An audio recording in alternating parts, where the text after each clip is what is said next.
Vamos a comprarlo, ¿verdad?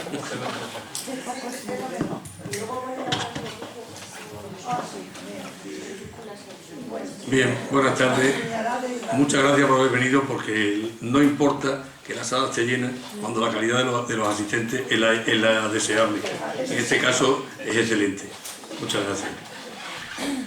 Bueno, hoy vamos a tratar un tema que yo creo que hemos creído siempre que era de mucho interés, y sobre todo la interrelación que tiene con la segunda parte del título de la conferencia, pero no nos ha querido publicar en la prensa en esta oportunidad, en la agenda, el acto que había. En cambio, como sí viene publicado, y además con cierto lujo de detalle en algunos casos, el concierto de piano que hay en el conservatorio, el conservatorio de la Diputación, en el Salón Noble de la Diputación, y viene también la conferencia de los militares en la Casa Consistoriales, que es unido a que hoy juega el Real Madrid, el único equipo español que nos queda ya, pues nos ha cercenado la ilusión. Pero bueno, vamos a ir adelante. Claro, que realmente es lo importante, porque el que no venga yo no tiene importancia, pero que no venga él sería para irnos. Bueno, pues yo creo que ha habido concluido recientemente en Cáceres el Foro Sur, y una de las conclusiones a las que han llegado es que habría que reinventar los museos si no estuvieran ahí, porque los museos es verdad que tenemos, pero no los visitamos, y para desgracia yo observo algunas veces en Badajoz, yo no sé si los que son de aquí observan lo mismo que yo en algunos casos, que alguna persona que viene algún fin de semana, el sábado o el domingo, y pregunta a algún viandante de la calle, le dice: ¿hay aquí algún museo en Badajoz? Y yo he oído decir: ¿aquí? Ninguno, hombre. Vaya usted a él, va a comer, que es lo mejor que puede hacer. Y eso pues te entristece cuando sabes que además hay un bloque de museos, y todos ellos muy interesantes. Entre ellos hay uno que, ya que está presente una de las personas que lo muestra, que es el de la catedral, que me parece que es excelente. Yo cada vez que lo he visitado me ha parecido excelente, además con unas obras maravillosas, sobre todo una escultura que hay de Lorenzo de Medici en acero. Es de Lorenzo de Medici, ¿no? La tradición de Liprade.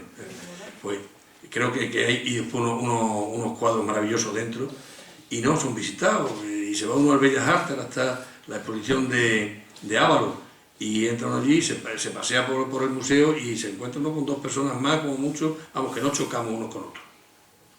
Yo creo que para que los museos empiecen a tener fomento, hay que empezar en la enseñanza, en la formación del bachiller, hay que empezar a enseñar lo que es un museo, hay que llevarlos a visitarlo, hay que explicarles la composición de una obra, hay que verlos con alguien, porque yo tengo que reconocer que yo veo un museo y me quedo un poco frío, pero cuando voy con alguien, por ejemplo, vi la exposición itinerante del valenciano de Sorolla en Valencia con Paco Pedraja, y me lo fue explicando, yo creo que vi otro museo distinto al que yo habría visto si hubiera ido solo, lo cual creo que sería muy bueno que la enseñanza empezaran a tratarlo. Y para que hoy nos hable de este tema de la interrelación que tienen los museos con el turismo en nuestra región, contamos con la presencia de un extremeño, no sé si nacido aquí, nacido en Cáceres, nacido en Dominito, donde en Badajoz naciste, ¿no? Bueno, que es director del Museo de Cáceres. Su nombre es Juan Manuel Bala de Sierra, muchos de los aquí presentes ya lo conocen. Como bien he dicho, es el director del Museo de Cáceres. Es licenciado en Geografía e Historia por la Universidad Complutense, en la especialidad de Prehistoria y Etnología. Ha sido técnico superior en el Instituto de Conservación y Restauración de Bienes Culturales del Ministerio de Cultura, actualmente Instituto del Patrimonio Cultural de España, y es profesor asociado a la Universidad Complutense de Madrid. Ha trabajado también como técnico superior de museo y conservador de museo en el Museo Nacional de Antropología, antiguo Museo del Pueblo Español. Desde mayo del 97 es director del Museo de Cáceres, donde viene desarrollando una intensa actividad de difusión cultural, además de redactar el plan museológico que habrá de servir para la rehabilitación integral de los edificios del museo por el Ministerio de Educación y Cultura. Además, es vocal del Consejo Rector del Museo Pérez Comendador Lerús de Herbás, en Cáceres también, en Cáceres me refiero como provincia. Delegado para Extremadura del Consejo Internacional de Museos, ICONCE, miembro de la Asociación Profesional de Museólogos de España, de la Asociación Española de Museólogos y de la Plataforma Transfronteriza de Museos, Museium. Además de miembro del Consejo de Redacción de la revista ENICEX, editada por la Asociación Profesional Extremeña de Antropología. Acerca de la emigración extremeña durante la segunda mitad del siglo XX, ha publicado 2 monografías y una decena de artículos en revistas de dialectología y tradiciones populares, Anales del Museo Nacional de Antropología, Revista de Estudios Extremeños, Revista de Extremadura Alcántara, etc. Por otro lado, Revista de Extremadura una y Alcántara otra. Por otro lado, es autor de numerosos trabajos sobre patrimonio cultural y museología, publicados en las revistas Museo, Revista de Arqueología, Ars Sapientia, Revista de Dialectología y Tradiciones Populares, Anales del Museo Nacional de Antropología, etc. Entre sus publicaciones más recientes se encuentra el Museo de Albacea de la Memoria a Producto Turístico. En la obra colectiva Bienes Culturales, Turismo y Desarrollo Sostenible, en el 2010 en Sevilla. O los artículos Turismo Cultural y Museos en La Raya, publicado en la revista Museología, también en el 2010, y Museos Locales y Museos Provinciales de Extremadura, una mirada crítica, en la revista de Estudios Extremeños. Creo que el currículum le avala para poder decir que la conferencia nos puede dar, aparte de su didáctica, de su experiencia y de su anécdota, nos va a resultar sumamente interesante para los que aquí nos encontramos, y dos más que entran. Muchas gracias, Juan Manuel. Tuya la palabra y espero que la próxima vez que tengamos la oportunidad de escucharte tengamos la sala llena. Gracias. Muchas gracias. Buenas noches ya. Y bueno, lo primero que quería era agradecer a la Real Sociedad Económica de Amigos del País y en la persona de don Carlos Fajardo la amable invitación que me hizo en su momento para venir hoy a la que es mi ciudad, donde yo nací, de lo que me siento muy orgulloso. Y siempre me gusta venir a Badajoz y en este caso, cuando además puedo ofrecer algo a las personas que viven aquí, pues mucho mejor. Como él ha dicho, llevo ya 15 años como director del Museo de Cáceres y por lo tanto viviendo en esa ciudad, pero uno nunca se olvida de la que le vio nacer, por lo tanto para mí es una gran alegría estar aquí. Confío, como dice, que somos pocos, a ver si al final de la conferencia estamos por lo menos el 80 o 90%, querrá decir que nadie ha salido corriendo, lo cual sería de agradecer. Bueno, en efecto, el que hoy seamos tan pocos creo que también tiene mucho que ver con el contenido de la conferencia y algo aludiremos también a eso. Efectivamente, en general a las personas se nos llena la boca diciendo que los museos, el turismo, el patrimonio son un recurso importante para el desarrollo de la sociedad, en concreto en Extremadura, que no tenemos una industria floreciente, el patrimonio es una de nuestras industrias, pero lo cierto es que a la hora de la verdad lo decimos, pero muchas veces no nos lo creemos, empezando muchas veces por los responsables políticos o administrativos de temas como estos, del patrimonio o los museos, y esto lo vamos a ver a medida que avancemos en la conferencia. Veremos que en el fondo lo que pasa muchas veces es que la sociedad no tiene el interés que quizá debía tener por los museos, y esto se expresa claramente en el auditorio de hoy. Pero bueno, ellos se lo pierden. Bueno, voy a abordar un poco los puntos a los que me voy a referir a lo largo de la charla. Primero quería hacer una pequeña introducción general sobre los museos y el turismo, sobre el papel que los museos tienen en el sector turístico y viceversa, sobre la influencia y el poder que el turismo tiene sobre los museos, para luego centrarme un poco en la oferta de los museos que hay en Extremadura. No sé si saben, porque muchas veces no se sabe esto, que Extremadura es una de las comunidades autónomas que tiene una mayor proporción de museos por habitante, casi el doble de la media nacional. Luego veremos un poco cuáles son las luces y las sombras de esa oferta de museos, que a primera vista parece estupenda. Luego voy a mencionar algo sobre los resultados turísticos que hay en Extremadura, la afluencia de turistas en las diferentes ciudades y de dónde proceden, en definitiva, cuál es el mercado turístico en el que tienen que trabajar los museos extremeños. Posteriormente me voy a referir a la composición de los visitantes de nuestros museos y tengo que reconocer que particularmente voy a ofrecer datos sobre todo del Museo de Cáceres, que es el que yo tengo más a mano y del que conozco bien toda la composición de nuestros visitantes, que en una gran medida son turistas.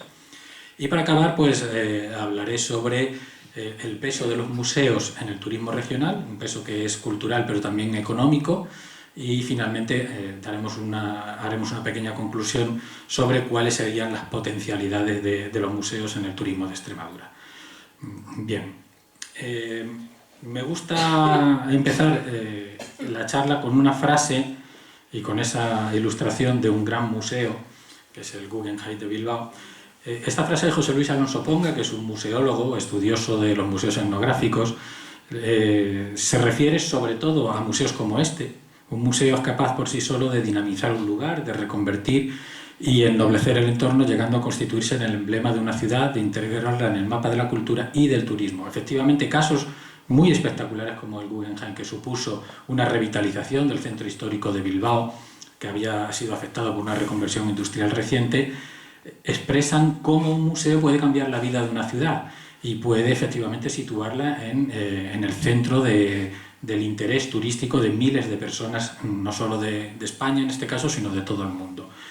Ahora bien, la mayoría de los museos, el 90 o el 95 o incluso el 98%, no son el Guggenheim ni son el Louvre. La mayoría de los museos, como vamos a ver, incluso aquellos museos que dentro de Extremadura, digamos, podríamos calificar de grandes, no tienen esa dimensión y por lo tanto están muy lejos de poder conseguir ese efecto. No quiere decir que no se consiga, pero de alguna manera es algo bastante difícil para la mayoría de los museos. En definitiva, ¿qué es lo que atrae a los visitantes que llegan a un museo? El museo, evidentemente, es un recurso turístico, puesto que los museos, como se sabe, forman parte de la visita que hace cualquier persona cuando acude a una ciudad, sobre todo si tiene un interés cultural.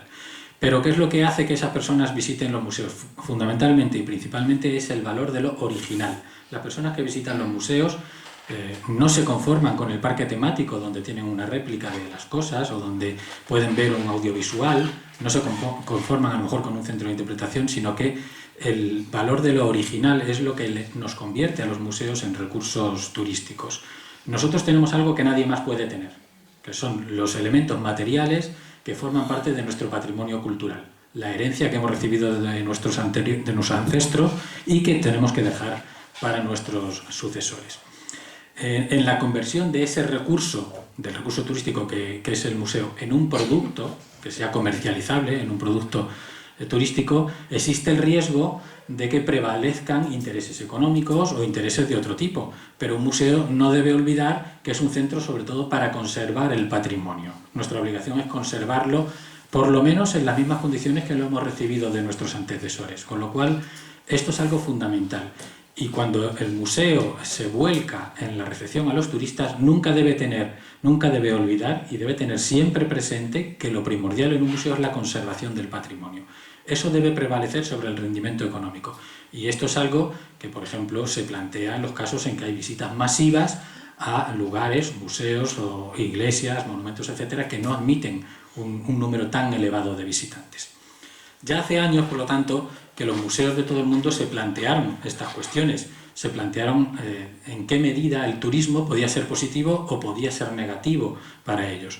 En la Carta de Principios para Museos y Turismo Cultural, que se elaboró en una reunión de ICOM, es decir, el Consejo Internacional de Museos en Perú y Bolivia, ya se establecía que el patrimonio cultural no puede constituirse solamente en un producto de consumo, que la legislación, en particular la legislación sobre patrimonio cultural, tiene que garantizar la conservación y la prevalencia del patrimonio cultural sobre los intereses económicos. Los museos, por lo tanto, tienen que propiciar que las comunidades sean las que gestionen su propio patrimonio cultural. Ese es uno de los papeles más importantes que la nueva museología atribuye a los museos, que la comunidad se sienta implicada en la gestión de su propio patrimonio, porque el patrimonio es de todos. No es del Estado, no es en este caso de la autonomía, sino que es de la autonomía o de la comunidad autónoma en la medida que nos pertenece a todos los ciudadanos y somos nosotros los responsables de conservarlo. Los museos, por otro lado, tienen que ser concebidos para todo tipo de públicos. Los museos hace ya mucho que tratan de abandonar esa etiqueta de elitismo que se nos colocó cuando los museos decimonónicos efectivamente eran para minorías, pero hoy en día el museo aspira a ser un lugar en que todo el mundo se sienta a gusto, en que todo el mundo pueda aprender algo o simplemente pasar un buen rato. El museo, por lo tanto, tiene que ser para todos los públicos, pero no solo para los turistas, aunque también para ellos, pero sí fundamentalmente para la comunidad que lo posee, la comunidad que es la que sostiene con sus impuestos la existencia de los museos. Bien, ¿cómo un museo puede dar respuesta al turismo? Porque el turismo se puede buscar, pero también podemos recibirlo sin buscarlo. Es decir, un museo como el Prado, por ejemplo, casi no necesita hacer nada para que todos los días se llene de turistas. Por lo tanto, el museo, para dar respuesta a la demanda, que le va a llegar de cualquier modo, le va a llegar sí o sí, tiene que disponer de una serie de servicios. Hoy en día, la mayoría de las personas esperamos encontrar en un museo unos servicios a los que estamos acostumbrados en cualquier lado. Pues desde los aseos hasta la tienda, una cafetería, un área de descanso, que esto es algo que ya parece elemental en cualquier museo y sin embargo no está generalizado, sobre todo en los museos medianos o pequeños. Tenemos que competir, por lo tanto, con los lugares de ocio o de tiempo libre en ese sentido, en el sentido de dar un servicio y proporcionar al visitante, pues, por ejemplo, cosas para que pueda comprar, para que pueda llevarse un recuerdo del museo o para que pueda cambiarle los pañales a su hijo en un aseo bien habilitado para ello. Y en ese sentido, los museos tienen que aspirar a cumplir con esas necesidades del público, que es lo que la gente ya espera en cualquier sitio. Otra manera de dar respuesta al turismo es precisamente en esas exposiciones, esas grandes exposiciones que los museos fomentan periódicamente y que además en muchos casos se han convertido ya en una fuente de recursos económicos importante para los museos.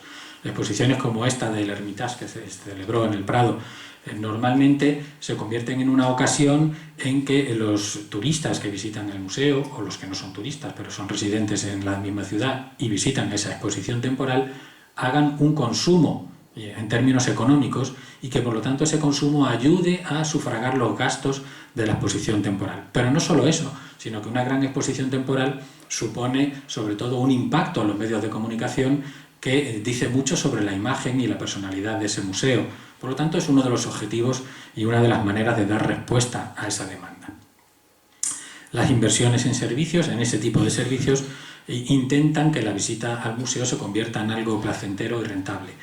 Rentable porque es evidente, en términos económicos y materiales, siempre para el museo será positivo, pero el que sea una experiencia placentera también es evidente que es interesante para el museo porque las personas que salgan contentas de ese museo por el buen servicio que han recibido, lo más normal es que vuelvan o incluso que recomienden esa visita a otros, con lo cual, evidentemente, para nosotros como museo es importante. Ahora bien, en la sociedad del siglo XXI, el museo, el llamado Templo de las Musas, de alguna forma se ha convertido en un objetivo de lo que se ha dado en llamar una peregrinación laica. En efecto, los turistas que recorren el mundo visitan muchos monumentos y entre ellos los museos.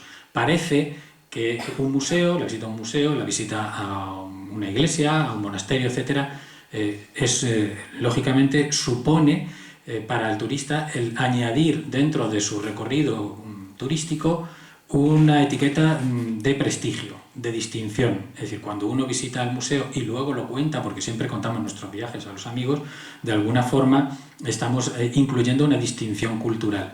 Por lo tanto, y esto se comprueba muchas veces en las visitas turísticas a los museos. Hay veces, lo digo ya ahora que nadie nos oye, que yo me pregunto por qué algunos turistas, determinados turistas, entran en el museo. Hablo del Museo de Cáceres. Porque muchas veces te encuentras con que el turista lo que quiere es salir cuanto antes del museo. Es decir, quiere visitarlo porque forma parte de su recorrido, porque cuando vuelva a su ciudad va a contar que ha visitado la ciudad y que no se ha perdido nada, incluyendo el museo. Pero muchas veces te encuentras con que esa persona hace un recorrido en 15 o 20 minutos y lo que quiere es marcharse. A veces dices, ¿por qué han entrado? Y en gran parte es por esto, porque el museo, quieras que no, añade una cierta distinción a la visita. Esta realidad hace que muchos gestores de museos hagan grandes esfuerzos para responder a la demanda. A veces esos esfuerzos llevan incluso a abandonar o a no cuidar lo suficiente la responsabilidad que el museo tiene como centro cultural al servicio de la comunidad. No hay que olvidar que en el caso de Cáceres quienes pagan el sostenimiento del museo son los contribuyentes extremeños, en Badajoz pasa igual, y por lo tanto nuestra primera obligación es con esos contribuyentes. El museo tiene que ser un centro cultural, no se puede limitar a abrir las puertas y que entren los turistas. Tiene que ser un centro en el que haya una actividad continua de difusión cultural, del patrimonio, de nuestra historia, etc. Y esto es algo que si nos volcamos en atender el turismo, podemos correr el riesgo de abandonar. Y a veces esto sucede en grandes museos donde lo que se busca es una rentabilidad en términos de visitas masivas y que eso obviamente hace que las personas que sostienen ese museo con sus impuestos se sientan desplazadas y marginadas en ese museo. ¿Cuáles son las personas o cómo son las personas que visitan los museos? Esto es importante porque, quieras que no, es el target, el objetivo al que nos tenemos que dirigir los museos cuando pensamos en el turista. En general, los estudiosos, esto no lo digo yo, esto lo han estudiado varios investigadores sobre el perfil del turista que visita museos, se supone que son personas que tienen un nivel de instrucción medio. En España ese nivel de instrucción diríamos que es medio alto. Son personas que son respetuosas con el medio y con la cultura local, en general vienen interesadas por conocer algo más sobre la cultura no solo de la ciudad, sino de la región. Son exigentes con los servicios y las infraestructuras, les interesa conocer lugares nuevos, contactar o entablar alguna relación con las personas que viven en los lugares que visitan, y normalmente la persona que le gusta visitar un museo, no el turista que entra corriendo como hemos dicho, sino la persona que le gusta o que tiene verdadero interés por visitar un museo, no suele gustarle las representaciones de tipo turístico, los parques temáticos o las dramatizaciones, digamos, no muy rigurosas, y por lo tanto normalmente se trata de distintos públicos. Esto no quiere decir que uno sea mejor ni otro peor, sino son públicos distintos. El turista que visita museos suele ser alguien que no le gustan las aglomeraciones de gente. No confundir con las masas de personas que hacen cola para visitar una determinada exposición que a la postre a lo mejor el 80% de las piezas de esa exposición están todo el año en ese mismo museo, pero no se visitan, y cuando se hace una exposición temporal y se le da mucha publicidad, de pronto hay una enorme cola. Ese tipo de público no suele ser el que le gusta la visita del museo. Los visitantes de museos esperan del museo una accesibilidad, no solo física, lógicamente los museos adaptados a las normas de accesibilidad de hoy en día, sino también que estén bien señalizados, que tengan unos materiales para distribuir tanto gráficos como a través de multimedia, etc. Que los horarios de visita sean amplios, efectivamente, y que, sobre todo, son personas que valoran la autenticidad, lo que decíamos antes del original, poder consumir un producto que es original y bien explicado. Hoy en día, para muchos políticos y para los gestores culturales, esto es una ventaja. El patrimonio cultural cada vez más está dejando de ser visto como una carga. Hace unos años se hablaba de que determinadas regiones, y nosotros entre ellas, Extremadura, tenía tal patrimonio, tal volumen de patrimonio cultural que realmente era insostenible con los recursos que teníamos. Se consideraba una carga. Todavía en muchos casos escuchamos que se producen hallazgos arqueológicos y que se procura ocultar cuanto antes porque nos echamos las manos a la cabeza, que vienen, me paran la obra, no sé qué. Hoy en día esas cosas están empezando a cambiar. De alguna manera estamos considerando que el patrimonio cultural debe ser tratado como un recurso económico, que esto es importante. Si somos capaces de cuidar y de valorar ese patrimonio cultural, indudablemente eso nos va a reportar oportunidades de desarrollo para nuestros pueblos y para nuestras ciudades. Siempre va a haber alguien que quiera verlo, alguien que venga de fuera a verlo. Al mismo tiempo, el patrimonio cultural, el que está en los museos, y no solo el que está en los museos, contribuye al descubrimiento y a la revitalización de la identidad cultural de la ciudad, del pueblo, de la región en el que está. Y por lo tanto, si contribuye a ese reforzamiento de identidad cultural y también al desarrollo económico, pues a la fuerza ese patrimonio contribuye, no digo yo que sea el remedio, pero contribuye a fijar la población y a reducir la inmigración, sobre todo porque pueden surgir determinadas empresas o industrias relacionadas con la cultura, como pasa en algunas de las ciudades de Extremadura. Ahora menos, pero hace unos años sí había varias empresas funcionando ya en Extremadura en el sector cultural. Bien, la idea fundamental es que, queramos o no, los museos y el turismo se desarrollan en paralelo, pero también se alimentan mutuamente. El turismo influye en los museos y los museos influyen también en el turismo. Como el turismo es uno de los motores de expansión del museo como institución en el siglo XXI, existe ese riesgo que hemos dicho antes de que condicione la vida y el trabajo e incluso la planificación de los museos. Efectivamente, el museo tiene que planificar y tiene que saber recibir a sus turistas, pero no tiene que pensar solamente en ello. Tiene que estar preparado para eso, pero tiene otras obligaciones también. efectivamente el turismo al mismo tiempo influye en los museos, incluso desde el momento en que hoy en día ya se crean muchos museos porque se sospecha que puede haber una demanda turística, o se piensa que mediante la creación de un determinado museo en una determinada localidad se puede conseguir que vayan turistas a donde ahora no van. Es decir, hasta ese punto el turismo influye en los museos, hasta el hecho de que un museo que no ha existido nunca en un sitio donde no se ha considerado necesario, de pronto vamos a abrir un museo porque aquí pueden venir turistas y por lo tanto dejar dinero. Y desde luego el hecho que mencionábamos antes de las grandes exposiciones temporales que se hacen para recibir a muchísimos turistas. Bien, lo que sucede es que el museo entonces tiene que redefinir sus funciones para dar cabida a todo ese público turístico. Si el museo está en un sitio muy frecuentado, pensemos en Mérida por ejemplo, el turismo va a entrar igualmente. Haga lo que haga el museo, el turismo va a entrar. Por lo tanto, el museo tiene que hacer frente a esas oleadas. Pero si el museo está fuera de esos circuitos, lo más normal es que tenga que salir a su encuentro, no solo por el propio convencimiento del museo, sino porque los responsables culturales o los responsables políticos esperan de ese museo una serie de resultados en términos de visitantes, en términos también de rentabilidad económica. Con lo cual, de alguna forma, el museo se siente obligado, se ve obligado a buscar al turista y a darle una respuesta.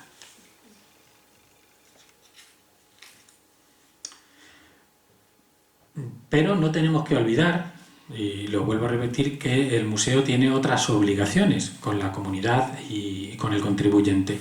De alguna forma el museo puede y debe ser puente entre la cultura local y los visitantes. El museo en realidad lo que tiene es que mostrar esa cultura al visitante que viene de fuera. Pero también actúa de alguna forma como centro educativo informal, porque efectivamente tiene que trabajar con la comunidad educativa, y como ente de captación turística y centro de investigación y fomento de la cultura local. Estas son facetas que el museo no puede nunca olvidar. A la fuerza, el museo entra en competencia con otras empresas o con otras instituciones, tiene que pensar también en el mercado del turismo y tiene que tener en cuenta, por lo tanto, la investigación sobre ese turismo, sobre la segmentación de los turistas que lo visitan, quiénes son, cuáles son sus inquietudes, cuáles son sus intereses, de dónde vienen, etc. Los museos tienen que, en ese sentido, tener en cuenta las necesidades y los problemas de todos los públicos que lo utilizan, no solo de la comunidad local, sino de quienes lo visitan. Podemos llegar incluso al caso, como se da, de museos que diseñan una programación de exposiciones, de conferencias, etcétera, pensando en el turista, sobre todo en el turista que va a venir. Y si sabemos que los turistas que nosotros tenemos son sobre todo grupos de tercera edad, por ejemplo, vamos a hacer este tipo de exposiciones sobre patrimonio etnográfico del pasado, que les interesa mucho este tipo de personas, etcétera. Y esto es algo que ya se hace en muchos sitios. Ahora bien, puede suceder, sobre todo en determinadas localidades que no disponen ya de una demanda turística importante, puede suceder que el museo no responda a las expectativas que se han formado quienes lo crean. Esto ha pasado en muchos pueblos y sigue pasando en muchos pueblos de Extremadura y de fuera de Extremadura, donde la administración regional o local se ha gastado un dinero en crear un museo, pensando que esto va a atraer a una serie de turistas que van a venir a visitar el museo, porque hemos visto que en determinadas ciudades esto pasa. Entonces creamos el museo aquí en el pueblo y vamos a tener unos turistas que van a estar locos por venir a visitarlo. Puede ser que eso no suceda. Puede que ese museo no reúna las características que un turista considera como interesantes. Caso de los museos etnográficos locales. Los museos etnográficos, cuando no están especializados, cuando son museos etnográficos generales, están más volcados hacia la comunidad que los ha creado, que tiene ahí un factor o un elemento cultural importante de recuerdo de su memoria colectiva, pero no son tan interesantes para el turista que viene de fuera, que en el pueblo que está a 10 kilómetros acaba de ver otro museo etnográfico prácticamente igual. Entonces, ¿qué pasa? Si no se consigue la expectativa que se había creado, se genera eso que se llama la museología de la frustración. No se consigue el rendimiento económico, cultural o social, y por lo tanto el museo se convierte en algo inútil, en algo que para el político sobre todo empieza a ser algo molesto. ¿Y qué sucede? Cuando eso pasa, los museos normalmente buscan una clientela, digamos, cautiva, buscan grupos educativos, grupos de mayores, etcétera, que al final son gente que va por obligación casi al museo, con lo cual el museo termina muriéndose por inanición, termina cerrando. Bien, si nos referimos, como decía al principio, a la mayoría, a la inmensa mayoría de los museos que no son el Louvre ni el Prado, los museos locales o provinciales de tipo medio, con los escasos recursos que tienen esos museos, sean humanos, sean materiales, difícilmente un museo de este tipo puede mantener una oferta de calidad para el turista. Preguntémonos cómo puede un museo municipal, por ejemplo, disponer de una tienda, disponer de unos aseos, de una cafetería, de una programación cultural continua, de exposiciones, etc. Evidentemente eso no está al alcance de la mayoría de los museos. Entonces el museo tiene que intentar capear de alguna forma la necesidad de dar respuesta a esa demanda, pero al mismo tiempo tiene que cumplir con su función sociocultural como centro de animación cultural de la población local. Y sobre todo debe procurar que esa población local no se vea desalojada de su museo porque el museo está volcado solamente en los turistas. Efectivamente, esto es algo que debe tener siempre presente el museo. Hoy en día, ya en pleno siglo XXI, como digo, el museo se ha vulgarizado, está al alcance de todo el mundo y efectivamente esa difusión y esa vulgarización es una de las principales razones de ser de la propia subsistencia del museo.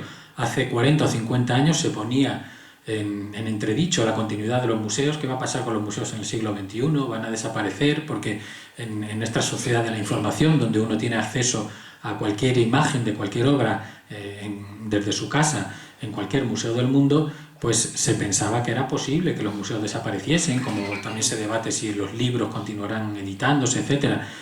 Realmente el museo ha cambiado su manera de pensar y de actuar y se ha abierto a todo tipo de público, se ha convertido en un producto turístico y por lo tanto esa conversión en producto turístico es quizá una de las claves de la subsistencia del museo. Pero, como digo, ese producto turístico no debe superponerse a las otras cualidades que tiene el museo. Bien, pues dicho eso, vamos a ver un poco cuáles son los mimbres con los que contamos en Extremadura, muy por encima, porque tenemos muchísimos museos en Extremadura y la mayoría de los que estamos aquí seguro que conocemos, si no todos, casi todos. Por lo tanto, vamos a ir un poco rápido y vamos a decir algunas ideas básicas. Esto lo dice todo. En Extremadura tenemos poco más de 1 millón de habitantes y con ese 1 millón de habitantes contamos con 67 museos más o menos reconocidos, algunos reconocidos oficialmente por la administración, otros no tanto, pero 67 instituciones que pueden recibir el nombre de museo, más 33 centros de interpretación. Si contamos solamente los museos, tenemos un promedio de 1 por cada 16.168 habitantes. Sin embargo, en el resto de España, en el conjunto nacional, para unos 46 y pico millones de habitantes hay 1.455 museos, es decir, un museo por cada 32.000 habitantes. Quiere decir, en Extremadura tenemos un promedio de casi el doble de museos que en la media nacional. Si solo nos quedamos con esa cifra, podemos pensar que la realidad museística extremeña es estupenda y además un privilegio para una comunidad como la nuestra, que no es precisamente que nade en la abundancia. Otras comunidades que tienen más recursos parece ser que tienen menos museos. Sin embargo, si vamos un poco a la historia de los museos en Extremadura, nos damos cuenta de que la gran mayoría de los museos que tenemos se han creado en los últimos años, particularmente desde el año 2000, es decir, en la última década y en lo que llevamos de esta, es cuando ha surgido prácticamente la mitad de los museos extremeños. Hasta ese momento, pues, el número de museos era mucho más reducido. ¿Qué quiere decir eso? Que en Extremadura tenemos muchos museos y además muy jóvenes. Muy jóvenes, y ahora vamos a ver un poco a qué responde esa juventud. Que no es, por otro lado, específica y exclusiva de Extremadura.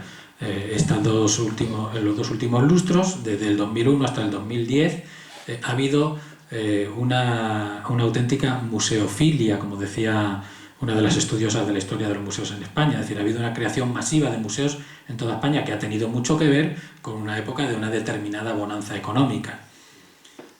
Bien, pues dentro de los museos extremeños, como vamos a ver, los tenemos de todo tipo, variados en cuanto a la titularidad, a la gestión, al contenido, al alcance que tienen, a las plantillas de que disponen, a si están o no están en la red de museos, etc.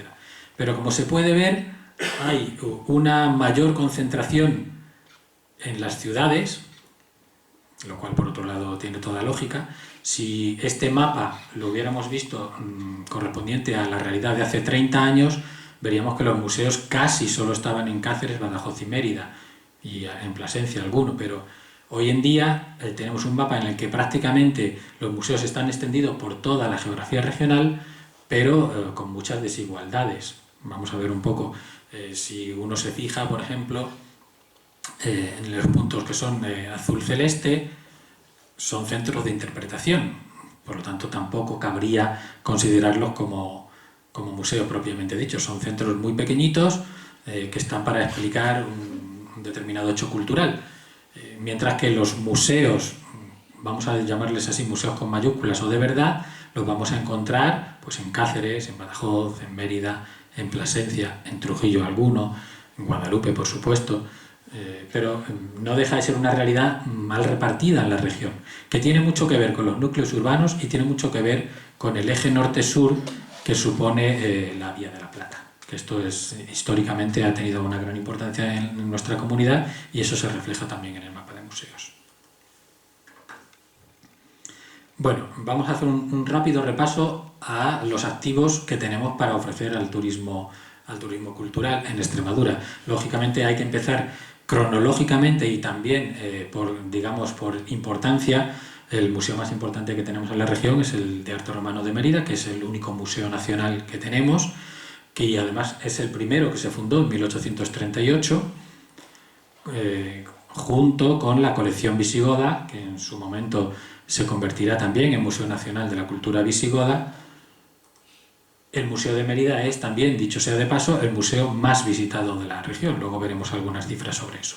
Pero cronológicamente habría que ir al Museo Arqueológico Provincial de Badajoz, que es el segundo que se fundó en la región en 1867. En un principio dependía de la Diputación hasta 1938, en que se separó del Bellas Artes y pasó a depender directamente del Estado, del Ministerio de Educación en aquellos momentos.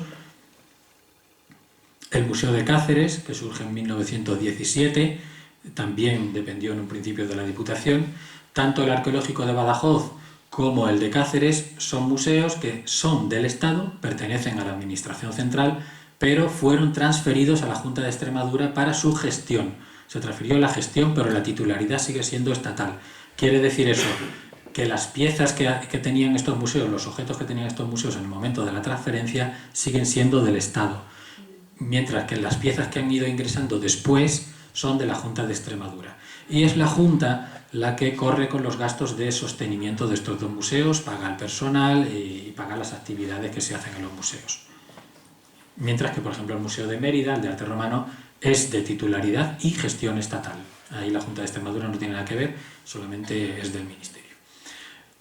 Cronológicamente también, pues el siguiente museo que se creó en Extremadura es el de Bellas Artes de Badajoz, tiene su fecha de creación en 1920, que es en realidad el momento en que se instala en la Diputación Provincial.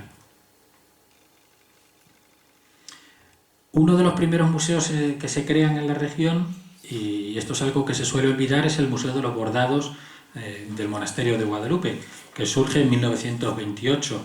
Después de ese museo, en Guadalupe se creó el de Esculturas y Pinturas en el año 87 y el de Libros Miniados en el año 99. Y es también uno de los más visitados. El monasterio de Yuste, aunque no esté definido propiamente como museo, pero sí es una instalación museográfica que comienza a ser visitable en 1958. Recientemente, como saben, ha sufrido una remodelación y también es uno de los monumentos más visitados de la región. Entre los museos religiosos más antiguos de la comunidad está también el Catedralicio de Plasencia, que se crea en 1948, ha sido varias veces reformado y ahora mismo está cerrado al público. El Catedralicio de Badajoz, que se crea en 1965 y también ha sido objeto de una reciente remodelación. que además es uno de los mejores museos que hay en la comunidad.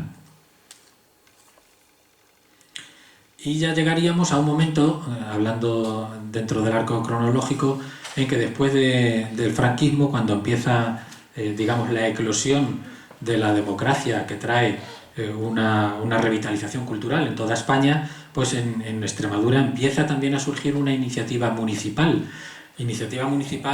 Que en el caso del Museo Fostel Malpartida coincide con el interés de un determinado artista, de Paul Fostel, alemán, que como saben se quiso instalar en Extremadura, conoció el lugar del lavadero de lanas y, de acuerdo con el ayuntamiento malpartideño, crearon en 1976 este museo, que posteriormente fue transferido y ahora pertenece a la Junta de Extremadura, aunque es gestionado a través de un consorcio. Y por supuesto el Museo Etnográfico de Olivenza surge con motivo de la Semana de Extremadura en la Escuela de 1980, una exposición que se hizo con motivo de esa semana. Se reunieron una serie de piezas y con el tiempo esas piezas fueron creciendo con la colección de Francisco González Santana. El museo se inaugura en 1982 y después de eso se rehabilita el edificio actual de lo que había sido prisión, y en 1991 se instala en el edificio donde ahora puede visitarse. Es el museo etnográfico más importante y más visitado de Extremadura. Bien, dentro de un poco de esa revitalización cultural con los años de la democracia y con los años de la autonomía, surge el Museo Extremeño Iberoamericano de Arte Contemporáneo, que es el único museo que pertenece a la Junta de Extremadura. Es decir, la Junta gestiona los museos de Cáceres y el Arqueológico de Badajoz, pero solo es titular de este museo, que es el Bellac de Badajoz. Se funda en 1995 y desde entonces para la Junta ha sido la referencia en museos. En la provincia de Cáceres, la oferta de museos de arte contemporáneo había empezado a finales de los años 70, cuando la Diputación creó el Museo de Arte Contemporáneo de la Casa de los Caballos, en Cáceres. A principios de los 80, la política museística de la Diputación varió y optó por cerrar ese Museo de Arte Contemporáneo y abrir museos fuera de la capital. Puesto que en la capital ya existía el Museo de Cáceres, optó por llevar museos a otras localidades, sobre todo a Plasencia y a Hervás. En Hervás se da la circunstancia de que se cuenta con que el ayuntamiento consigue la donación de un coleccionista que tenía una gran colección de obras de Pérez Comendador y de su mujer, Madalena Leroux, y gracias a eso se crea el Museo Pérez Comendador Leroux, que se funda en 1986. Ahora mismo funciona a través de un consorcio en el que participa la Diputación, la Caja de Extremadura, el Ayuntamiento de Hervás y la Junta de Extremadura. De la Diputación de Cáceres también es el Museo Etnográfico Pérez Enciso, que está en el antiguo Hospital de Santa María en Plasencia, y es el museo etnográfico de referencia en la provincia, aunque está centrado en los elementos textiles, pero es un gran museo formado a partir de la colección que reunió un comerciante placentino, don Pedro Pérez Enciso. Reunió una colección a lo largo de muchos años y terminó vendiéndola a la Diputación, y con ella se creó este museo. En Cáceres también cuentan, inaugurados en el 1995, el Museo de Historia y Cultura Casa Pedrilla, que está centrado en la historia local de Cáceres, determinados personajes que han sido importantes en la vida de Cáceres, y el Museo Guayasamín, que está anexo al Museo Pedrilla, que alberga una serie de obras de Osvaldo Guayasamín, que es un artista ecuatoriano ya fallecido, a través de un convenio con una fundación, la Fundación Guayasamín de Quito, en Ecuador, y que tiene cedida una serie de piezas. Una iniciativa muy peculiar y además excepcional es el Museo Etnográfico de Huerta de Ánimas, que es una pedanía de Trujillo, que se funda en 1987 gracias al trabajo del cura párroco de Huerta de Ánimas, que se llama José Blanco. Este sacerdote reunió, gracias a las donaciones de vecinos, pero también de todo tipo de anticuarios, compras, etc., reunió una grandísima colección y ha ido edificando los inmuebles en los que se van acogiendo estas colecciones, con lo cual es un museo que no tiene parangón en Extremadura, no tiene ninguno parecido. También tenemos en Extremadura museos privados. efectivamente, no es este el único ni tampoco el primero que se creó, puesto que hay museos como, por ejemplo, el Taurino de aquí de Badajoz, o el museo de la casa, el llamado Museo de la Casa Árabe de Cáceres, el Museo de la Caza que hay en Almendralejo, o este que surge en 1996, que es el Museo de la Moto y el Coche Clásicos de Herbás. Curiosamente, es uno de los museos más visitados también del norte de Extremadura. Y llegaríamos a un punto, a principios de la década pasada, en que se da esa eclosión de museos que vimos en el gráfico que poníamos antes. A principios de los años 2000 hay una serie sobre todo de ayuntamientos que quieren crear museos a partir de colecciones que hay en las diferentes localidades y que buscan el apoyo de la Junta de Extremadura, porque la mayoría de los ayuntamientos no tienen recursos suficientes. La Junta de pronto en muy pocos años se ve invadida de solicitudes para crear museos prácticamente en casi todas las comarcas de Extremadura, en diferentes pueblos. Y a falta de una política museística que nunca se ha tenido aquí, pues en realidad lo que se hace es optar por elegir determinadas propuestas de esos ayuntamientos, intentar darles un interés a esas propuestas para que no surjan museos etnográficos como hongos en todos los pueblos, todos iguales, centrándolo en determinados aspectos que son importantes en la cultura de esas localidades. El resultado de ese intento es el llamado proyecto de museos de identidad, que son una serie de museos que la Junta apoya en su creación y en su funcionamiento en diferentes pueblos que están centrados en aspectos culturales importantes para los pueblos. Esos museos funcionan hoy en día a través de convenios entre la Consejería de Educación y Cultura y el ayuntamiento correspondiente, de forma que el ayuntamiento suele pagar algunos gastos corrientes y la Consejería paga al personal que trabaja en los museos. Y lo que empezaron siendo 4 o 5 museos, pues ahora se ha convertido en más de una treintena de ellos. De los más importantes estaría este Museo de la Alfarería de Salvatierra, que surgió en 2001, el Museo del Granito, en Quintana de la Serena. Como se ve, son todos museos que están centrados en un determinado aspecto cultural. El Museo de los Auroros, en Zarzacapilla. El Etnográfico de Azuaga. Este museo en realidad se había empezado a formar en 1984. En Azuaga se reunió una grandísima colección etnográfica gracias a la donación de los vecinos, y se quedó toda esa colección guardada durante muchos años en unos edificios que había en la estación de ferrocarril antigua, y nunca se pudo abrir el museo hasta que finalmente se contó con un edificio que era un antiguo teatro y se pudo instalar ahí una mínima parte de las colecciones, porque la gran mayoría no se ha podido exponer, y consiguió abrirse en 2004. El Museo del Empalao en Valverde de la Vera, que ya no se refiere a una técnica, sino sobre todo a algo que es importante, como pasa en el Museo de los Auroros, esta festividad, esta celebración del Viernes Santo en Valverde de la Vera. Actividades comerciales o económicas como el queso, pues tienen también su expresión en el Museo del Queso del Casar de Cáceres. Había otro Museo del Queso y el Vino en Trujillo, que surgió también en el año 2005 y que acaba de cerrar. Luego nos referiremos a eso porque ya hay algunos de estos museos que, si no han cerrado, están a punto de hacerlo. El Museo del Turrón en Castuera, también importantísima actividad económica en esa localidad. El Museo del Aceite en Monterrubio de la Serena. El Museo de la Cereza en Cabezuela. El Museo del Pimentón. Hay que decir que aunque todas estas instituciones llevan el nombre de museo, en realidad, y de acuerdo con la legislación extremeña, no tienen esa categoría. Su categoría legal es la de exposición museográfica permanente, porque la diferencia que hay entre un museo y una exposición museográfica permanente es sobre todo de medios personales y recursos económicos. Los museos tienen personal técnico propio en plantilla, y las exposiciones museográficas permanentes no tienen ese personal técnico propio, aparte de tener un horario de apertura menor. El Museo de Santa Clara de Zafra, que en realidad sí funciona como un verdadero museo, con personal técnico propio. El Museo del Corcho. Todos estos son museos de identidad que han ido surgiendo por iniciativas locales y con el apoyo de la Junta de Extremadura.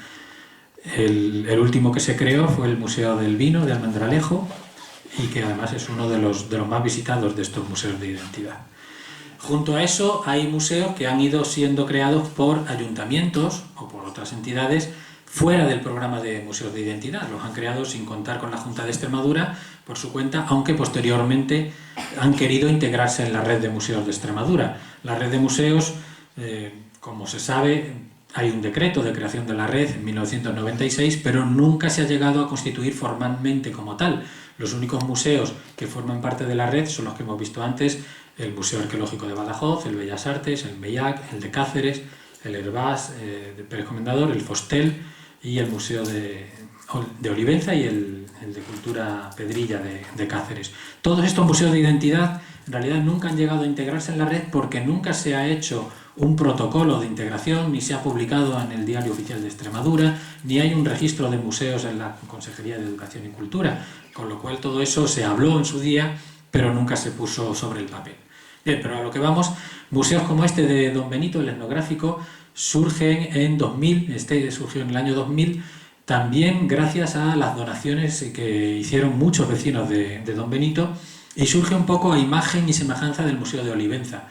Es el mismo sistema de representar diferentes oficios, comercios, etcétera, mediante la recreación de ambientes. Uno de los últimos centros que se ha creado en la comunidad, y además una apuesta fuerte de la Junta de Extremadura, ha sido el Centro de Artes Visuales Helga de Alvear, que no se llama museo ni se quiere llamar museo, solo se llama Centro de Artes Visuales, aunque en el fondo funciona como museo, con la particularidad de que no tiene una colección permanente.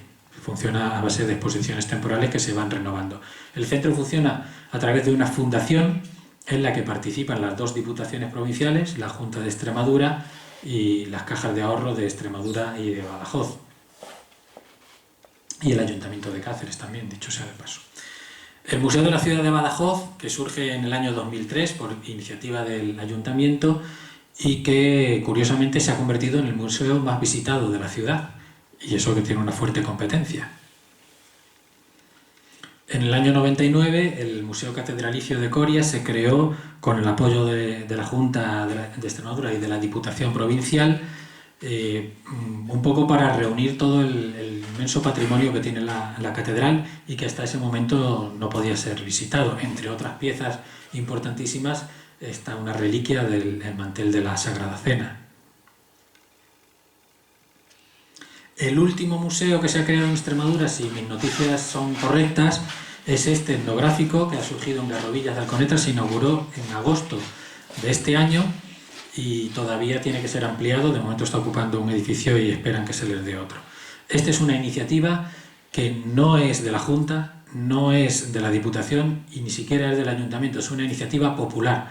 Esto ha sido creado por una asociación cultural que se ha dedicado a reunir objetos y que han conseguido que el Ayuntamiento les ceda este edificio que estaba ya sin uso, un silo, un antiguo silo, y ahí han instalado, la gente, voluntarios, han instalado las colecciones y son ellos, los voluntarios, los que enseñan el museo a las personas que lo visitan.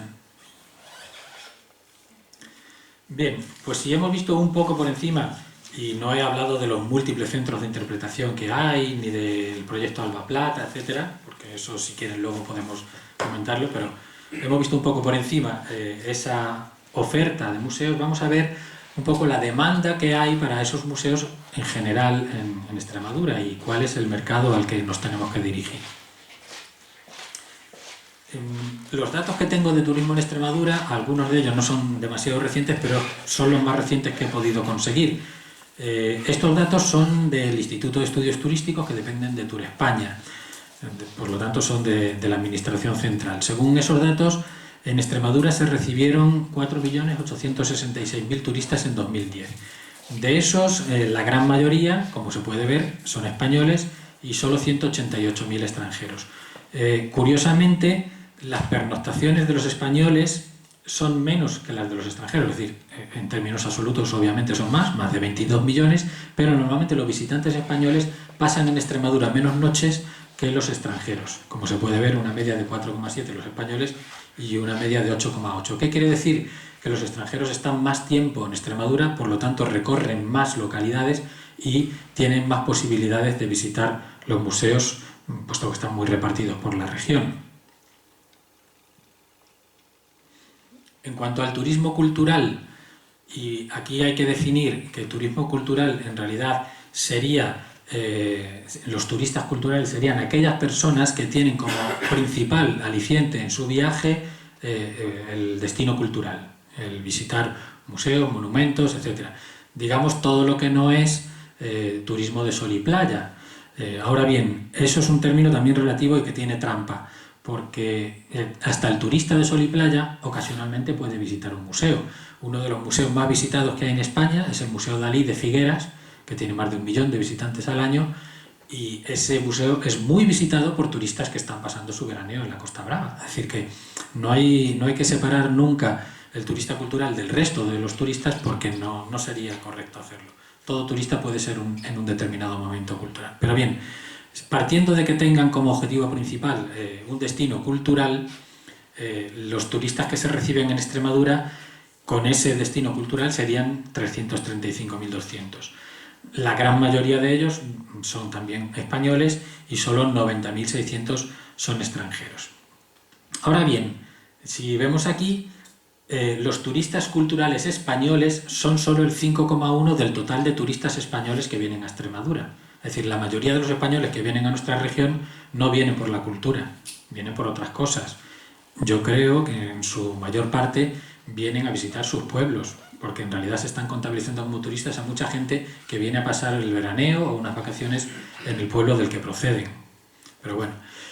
Y sin embargo, los extranjeros, sí, el 48,6 del total de turistas extranjeros vienen precisamente como turistas culturales. En lo cual todavía estamos un poquito por debajo de la media nacional, pero se puede ver que lo que le interesa al turista extranjero de Extremadura es, en gran medida, su oferta cultural. En cuanto al gasto, los españoles, como se puede ver, los turistas culturales españoles se dejan 69,8 millones en Extremadura al año, es decir, que es el 10,4% de los ingresos que tenemos por turismo español en Extremadura. Mientras que los turistas culturales se gastan 82 millones, que es el 64,5% del total de ingresos que tenemos por turistas extranjeros en Extremadura. Es decir, que ahí tenemos, principalmente es ahí donde nos tenemos que dirigir, porque son personas que vienen con un interés cultural y que además se dejan dinero y se gastan dinero en Extremadura. El negocio del turismo en Extremadura, como se puede ver, es importante. Como aquí nos gusta decir que es nuestra industria, a falta de otras cosas. Solo las empresas de hostelería en Extremadura hace 3 años movían 700 y pico millones de euros, lo que viene a ser el 4 y pico % del Producto Interior Bruto regional. Y un negocio, la media de ingresos de un negocio en hostelería sería de más de 100.000 euros. Con lo cual, bueno, pues son recursos que en el conjunto de la economía regional son importantes. Ahora bien, el Ministerio cuenta a los turistas de una forma y la Junta de Extremadura los cuenta de otra.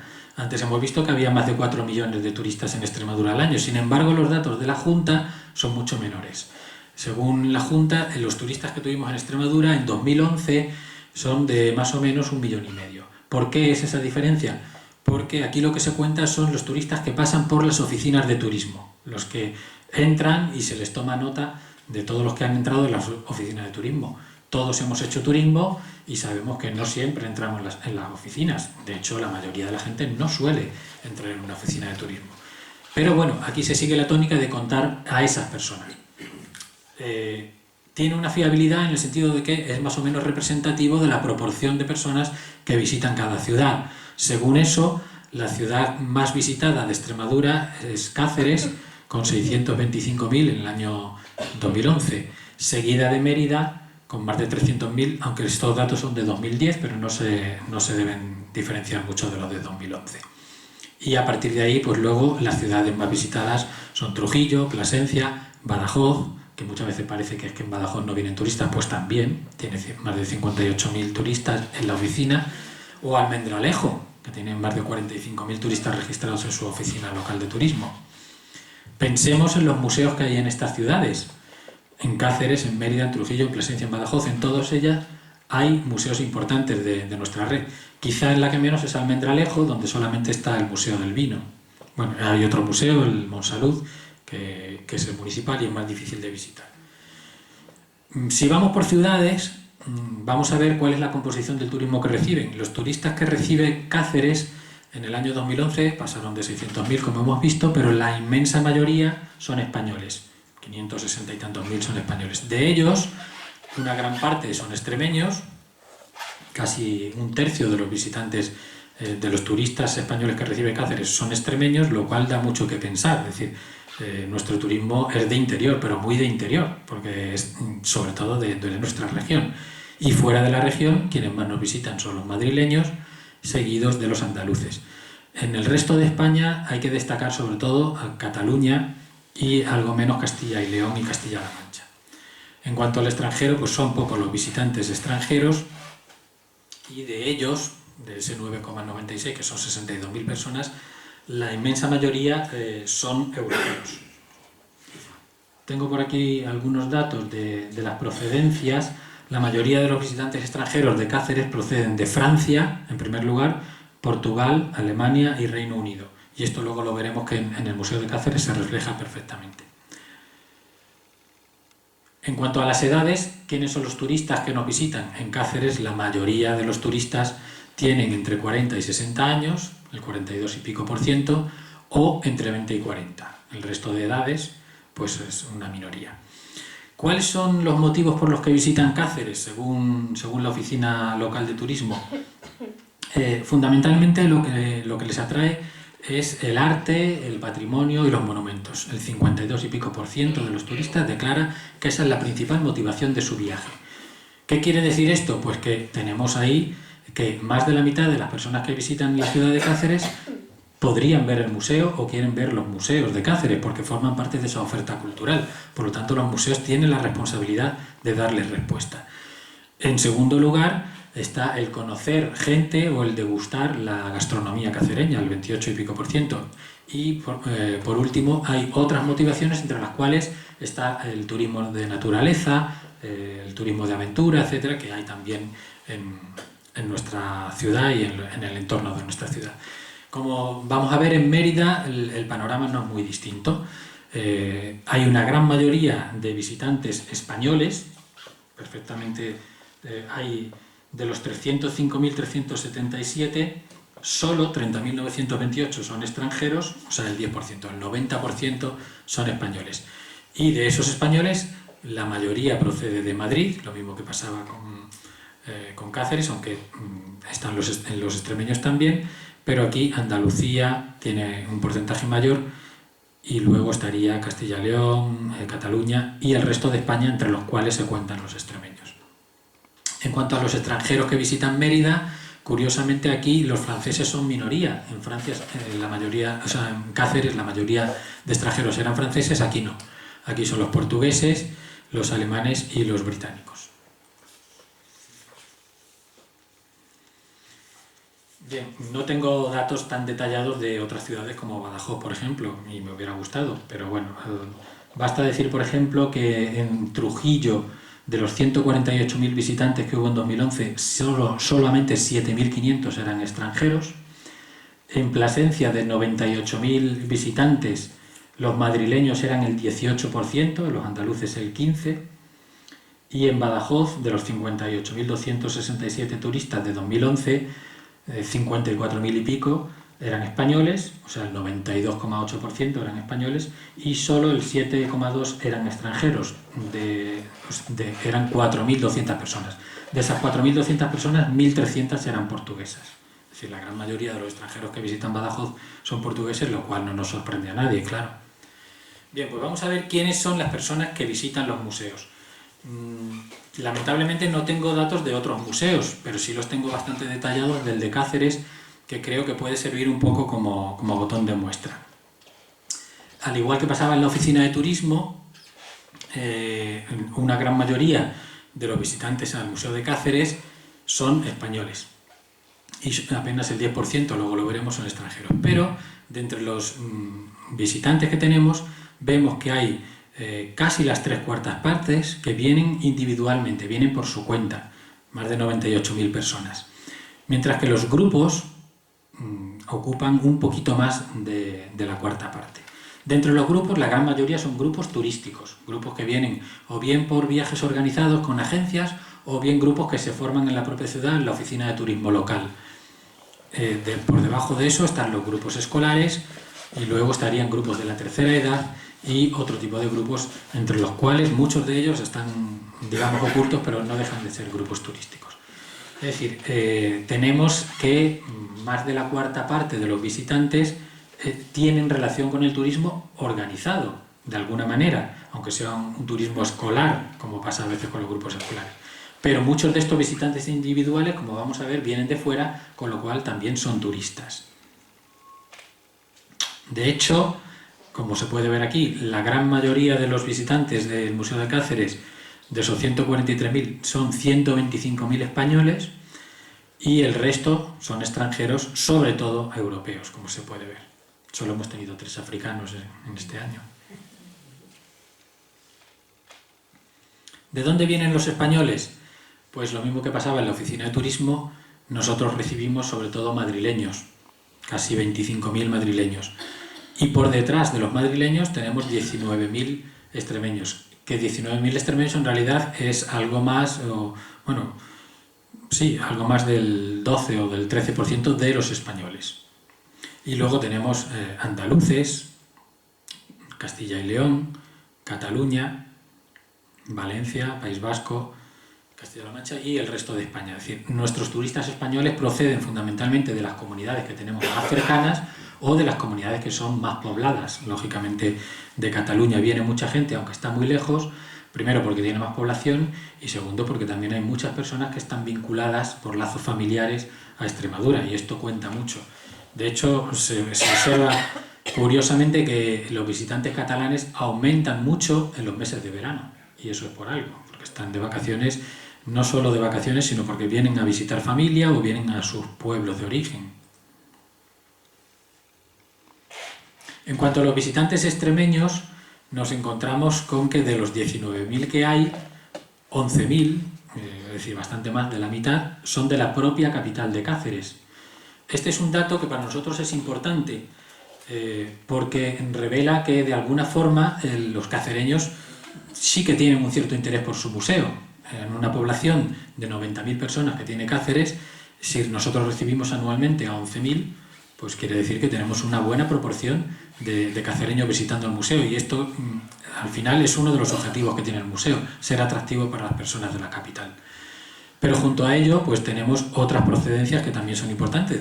Del propio Badajoz tenemos más de 2.000 personas que vienen a visitarnos y luego de Mérida 612, de Don Benito, es curioso porque de Don Benito tenemos más de 400 personas y sin embargo de Villanueva de la Serena no llegan a 100. No sé por qué, ya que además son poblaciones que están tan próximas y la diferencia es mucha. De Plasencia tenemos 583 y luego de otras localidades de la propia provincia pues tenemos Trujillo, Navalmoral, Miajadas, etc. El resto de la provincia de Cáceres, más de 2.000 personas y el resto de la de Badajoz, 1978. Es decir, el turismo que nosotros tenemos tiene también un componente local importante. En cuanto a los extranjeros que recibimos, al igual que en la oficina de turismo cacereña, la gran mayoría, el grupo mayoritario son franceses, 3.600. Los portugueses son el segundo grupo y esto es algo que ha cambiado porque hace 2 o 3 años los portugueses eran mayoría entre los extranjeros. Ahora Francia está dándonos más visitantes y supongo que eso tiene que ver con la crisis económica que se está viviendo en toda Europa, pero sobre todo en Portugal también, y eso se está reflejando en los movimientos de personas. Hay que decir también respecto a las visitas de españoles que nosotros llevamos ya 3 años bajando en el número de visitantes españoles y por lo tanto en el número de visitantes absoluto porque la crisis se está notando, el turismo se está retrayendo y en el museo lógicamente entra bastante menos gente. Bien, dentro de los extranjeros pues también abundan los británicos, abundan los alemanes, italianos algo menos, de los Países Bajos y de Bélgica, y de los de fuera de Europa, pues los de Estados Unidos son mayoría, junto a argentinos, mexicanos y brasileños. Bien, pues vamos a ver un poco algunos datos que nos hablan sobre el peso que los museos tienen o podrían tener en el turismo regional. Si vamos a los datos de cuántas personas visitan los museos en Extremadura, y vamos a ir terminando ya, no quiero entretenerles más de la cuenta.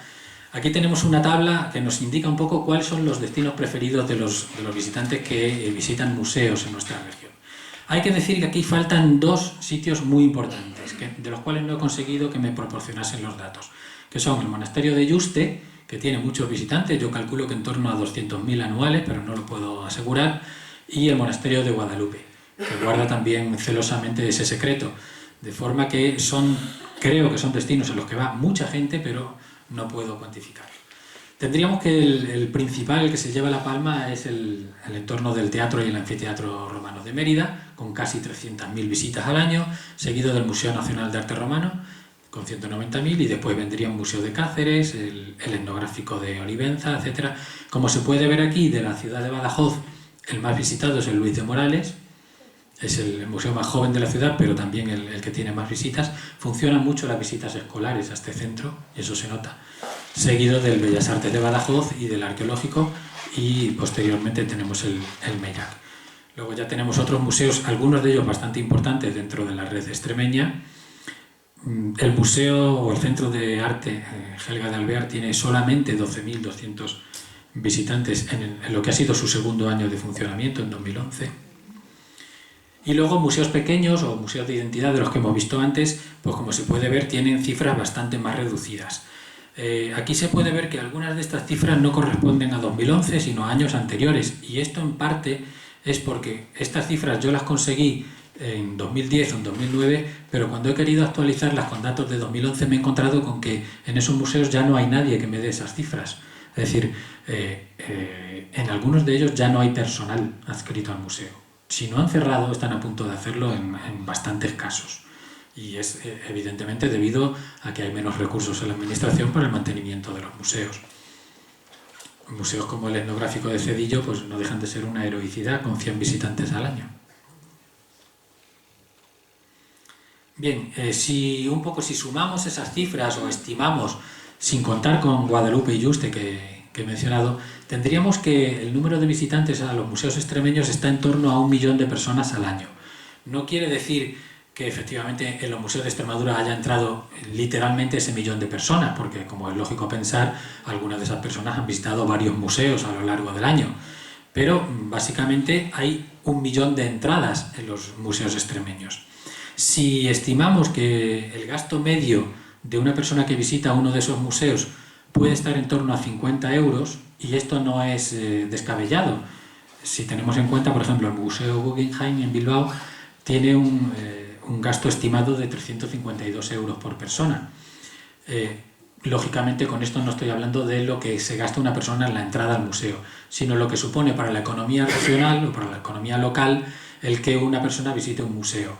El desplazamiento, el hospedaje, el restaurante, las compras que hace, los gastos que va a hacer de todo tipo. Si contamos con que una persona, que cada visitante de esos museos hubiera gastado 50 euros de media, tendríamos que 50 millones de euros al año ingresarían en Extremadura gracias a la oferta turística de los museos, lo cual supone pues, el 0,3 del Producto Interior Bruto de Extremadura.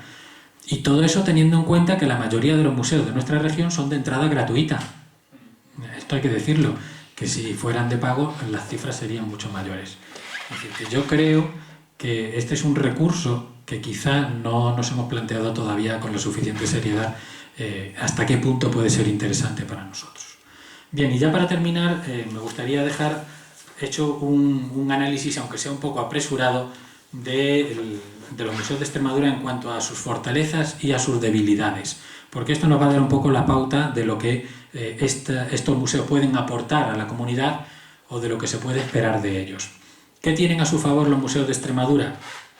Por un lado, como hemos visto, una riqueza enorme en la oferta. Son muchísimos museos, cerca de 100 entre museos y centros de interpretación, y además una oferta temáticamente muy amplia. Tenemos museos desde la prehistoria hasta el arte de las vanguardias más rabiosas, pasando por la etnografía, por supuesto Bellas Artes, arte antiguo, pero de todo tipo. De manera que hay una oferta muy amplia, un amplio abanico para todo tipo de gustos.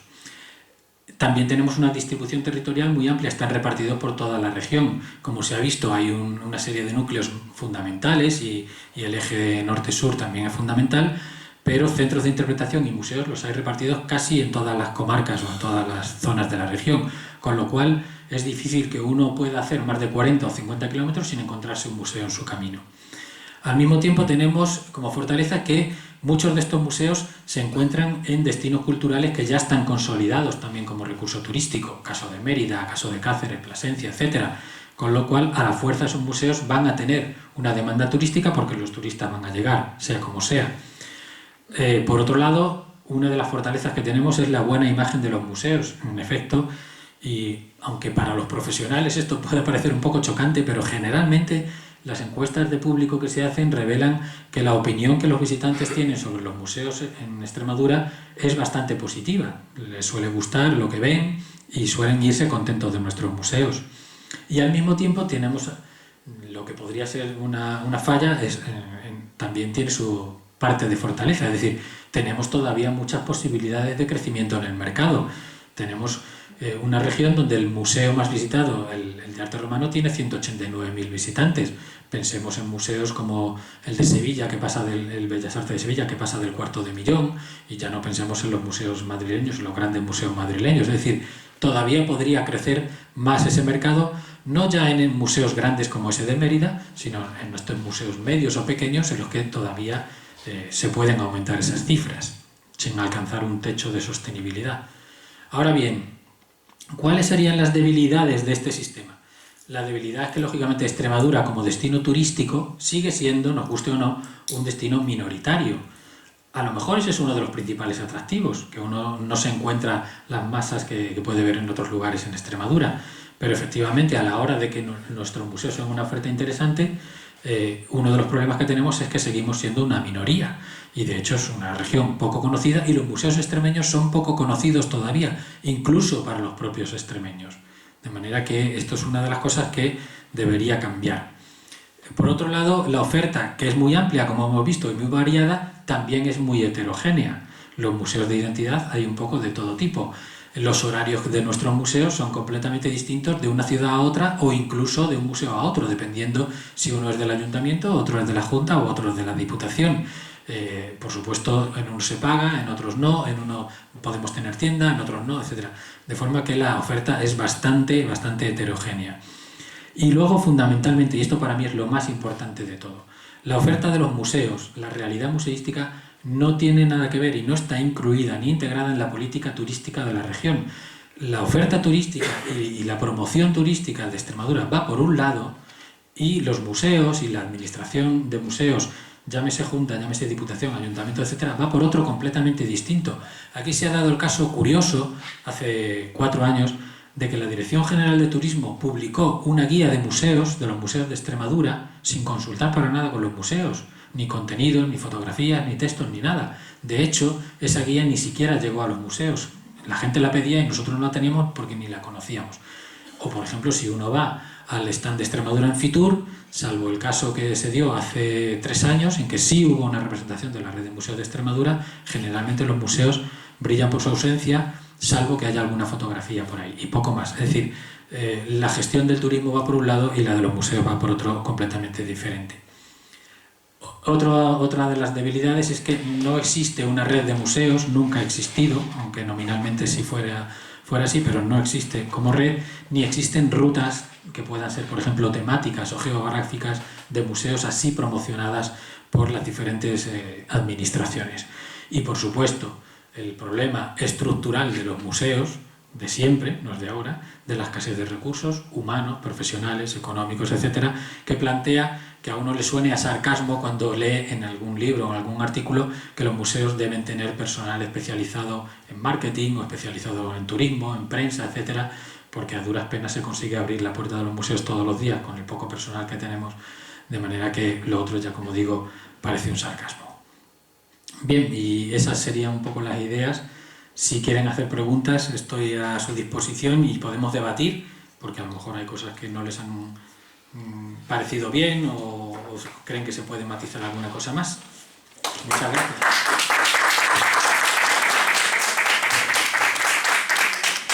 En primer lugar, Juan Manuel, muchas gracias por tu conferencia. Creo que las expectativas que comentábamos al principio se han visto plenamente confirmadas en cuanto a lo interesante de la misma y a lo muy documentado que ha sido. A mí hay alguna cosa que me ha resultado muy positiva. Entre ellas, has dicho que el museo debe de convertirse en un centro de ocio cultural con servicios. Efectivamente, algunos que yo he visitado, he visto donde existe la cafetería, el restaurante, existe la venta de láminas de los propios cuadros exponidos o de las propias esculturas. Es verdad que ahí debemos llegar. Y hay otra cosa que me ha sorprendido mucho, que es la poca afluencia de extranjeros, pero económicamente doblan a la aportación o a lo que dejan económicamente en la región los extranjeros. Pero no están 8,8 noches, mientras que los españoles son 4, y aportan 82 millones de euros, mientras que los españoles son 62. Eso ya marca una diferencia. Si los extranjeros vinieran el mismo número que los españoles, podríamos hasta ser ricos. Pero también me ha sorprendido negativamente la cantidad de visitantes a los museos de Badajoz, 58.000 en relación con 625.000 de Cáceres, 325.000 de Mérida. Esto me llega a pensar que aquí debería haber alguna autoridad pacense del ayuntamiento que venga a aprender algo y que se den cuenta que tienen mucho que hacer y más trabajar y menos contar. Cuentan mucho y hacen poco. En fin, espero que a ustedes también les haya parecido interesante, y como él mismo ha ofrecido, se abre un turno de coloquio para aquel que quiera preguntar alguna cosa. Maruja. Yo lo que echo de menos es que no se ha nombrado ningún museo, o sea, que no existe del libro. En Extremadura no. Excepto los Miñados, por ejemplo, Sí, efectivamente, el de Guadalupe, aparte. pero como museo del libro o que tenga un contenido principal del libro no existe en Extremadura. Joder, he llegado tarde, acabo de llegar, pero enhorabuena porque Juan Malavé nos ha dado una información muy importante y ahora que Maruja sacaba el tema del libro, entre las intenciones de la Biblioteca de Extremadura está en montar un museo. Tenemos la biblioteca y la queremos musealizar con el tema del libro, pero además el libro extremeño, donde tenga unas variedades de imprenta, donde tenga unas variedades de manuscritos, donde tenga unas variedades de personajes. Y para eso sí que quería yo la colaboración de Juan, porque Juan es el experto número 1 que tenemos de museos en Extremadura. Bueno, y tenemos que explotarlo. son muchos decir. Tenemos que explotarlo. Vale. O sea, Maruja, que próximamente, yo calculo que para el primero de año. Para el primero de año vamos a poner la Biblioteca de Extremadura musealizada como museo del libro extremeño. Bueno. Y esto lo anuncio delante de Juan, que me va a ayudar. Pues te vamos a tomar la palabra y no te diríamos mentiroso, te diríamos enhorabuena. Yo también Pero lo tomo. vuestras visitas. Sí, te digo parabéns. Es que es fundamental que alguien se sienta que para montar un museo del libro lo único que hace falta son entusiastas del libro y que apoyen, y que vayan, y que vean, y que hablen, y que lo digan, y que el boca a boca. Estupendo. ¿Le vas a hacer alguna pregunta? Podamos presumir de eso. No necesito. Gracias. Carlos, que la económica teníamos que tomar nota. Dime de qué, que yo he tomado nota de unas pocas de cosas. Digo el museo del libro. Bueno, Todos no podemos participar en el mismo. sí, adelante. Cuando comenta como una de las debilidades, la heterogeneidad de la oferta, ¿consideras que, por ejemplo, el tema de los museos de identidad, en cuanto a que son monográficos, también como una debilidad? No, al contrario. No.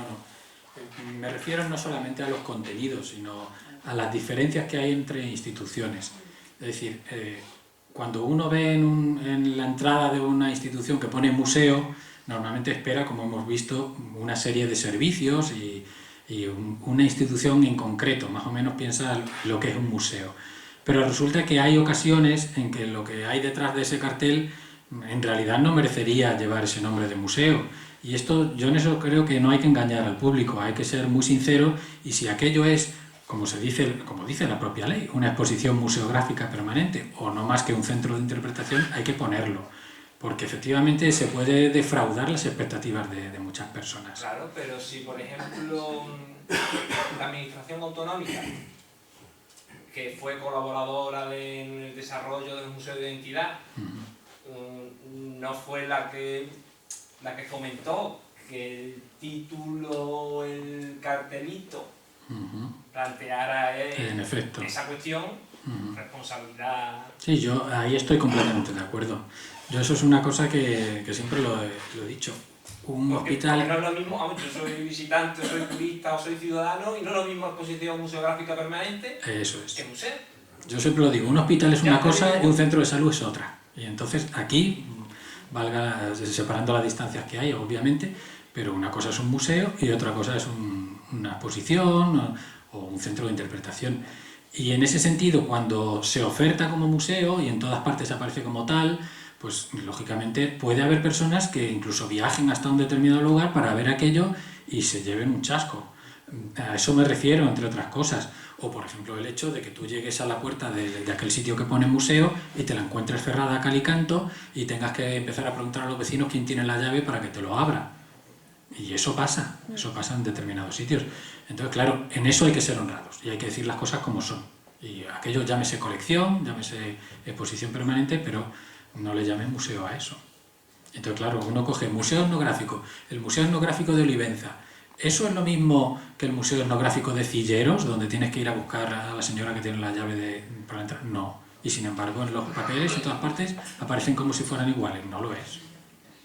A eso me refiero. ¿Alguna otra pregunta? Bueno, pues yo sí te quería hacer alguna. Por ejemplo,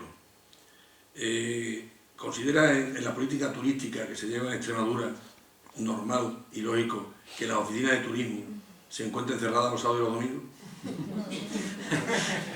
Es curioso porque, curiosamente, uno de los motivos por los que nosotros recibimos más reclamaciones del público es porque se han encontrado la oficina de turismo cerrada. Y como está cerrada y no pueden reclamar allí, van al museo y reclaman, porque el museo sí abre sábados y domingos, como es natural. Y entonces muchas de las reclamaciones que recibimos no son sobre el funcionamiento del museo, sino sobre la oficina de turismo. Obviamente eso no tiene pies ni cabeza, como tampoco lo tiene el que en su gran mayoría el personal que trabaja en esas oficinas de turismo no sabe idiomas, como pasa, que yo lo he visto con demasiada frecuencia. Entonces, evidentemente, esto es algo que hay que comprender. Al funcionario de turno le cuesta y lo que quiere es trabajar de lunes a viernes de 8 a 3. Pero es que eso puede estar bien en una oficina de atención al público, pero no en una oficina de turismo ni en un museo. Nos guste o no, los museos tienen que abrir los fines de semana y las oficinas de turismo también. Y otra que te quería hacer era, desde esta casa se lleva ya hace unos años trabajando, y de hecho ya tenemos un proyecto realizado por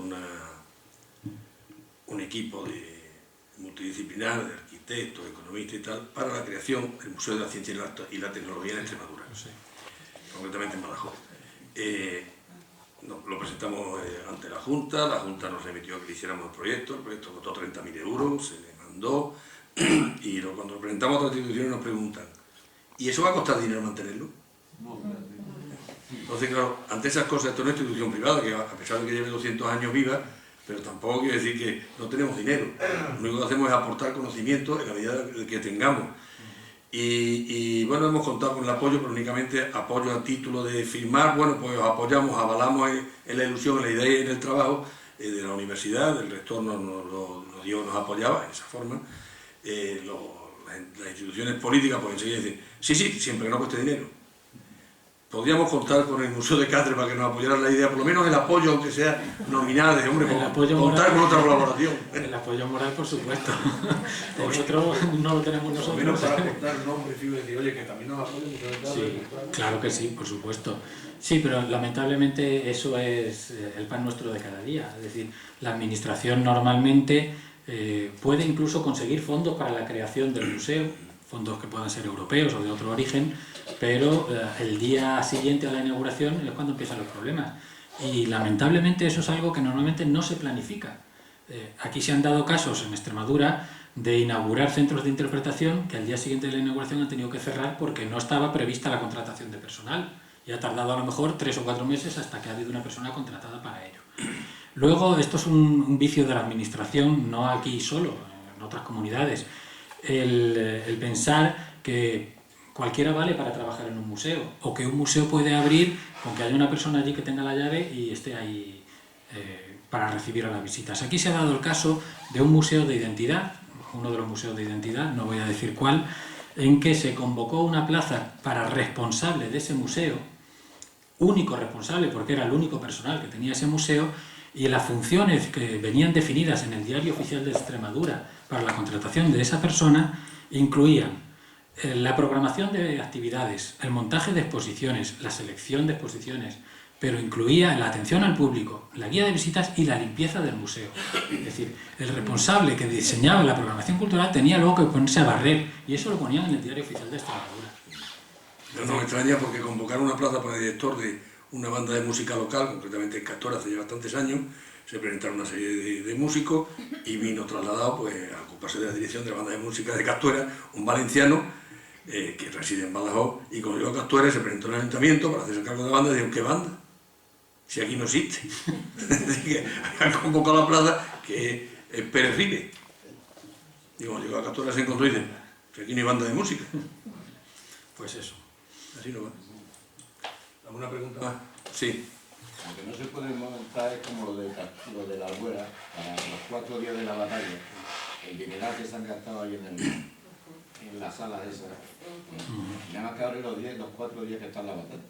Efectivamente.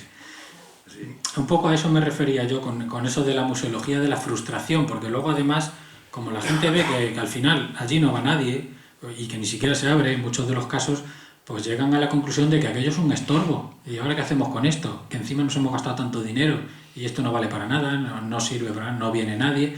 Y en ese caso, bueno, pues todavía está lo de la batalla, pero es que hay otros museos, en concreto algunos de los de identidad y otros locales que hay de todo tipo, donde es eso, es que se convierte en un gasto para la administración, para el ayuntamiento, que hoy en día no lo tiene, ese dinero, y no le ve ninguna rentabilidad de ninguna clase. Entonces, toda creación de un museo debería ir precedida de un estudio en que se incluya efectivamente cuáles son las posibilidades de mercado de ese museo, entre otras cosas. Y si esas posibilidades no son positivas y no se ve que ese museo va a tener una viabilidad y que no va a ser interesante para esa comunidad, el museo no debería abrirse nunca. Pero esto es algo que nunca se hace, o casi nunca se hace. Bien, si no hay ninguna pregunta más, pues agradecer nuevamente a Juan Manuel su amabilidad en haber aceptado nuestra petición a esta conferencia, reiterarte las gracias porque además nos ha resultado muy amena, muy interesante y trayendo en el plano de la excelencia, y únicamente desear que la próxima vez que venga, que esperamos que así ocurra, tengamos esta sala llena. Muchas gracias, Juan.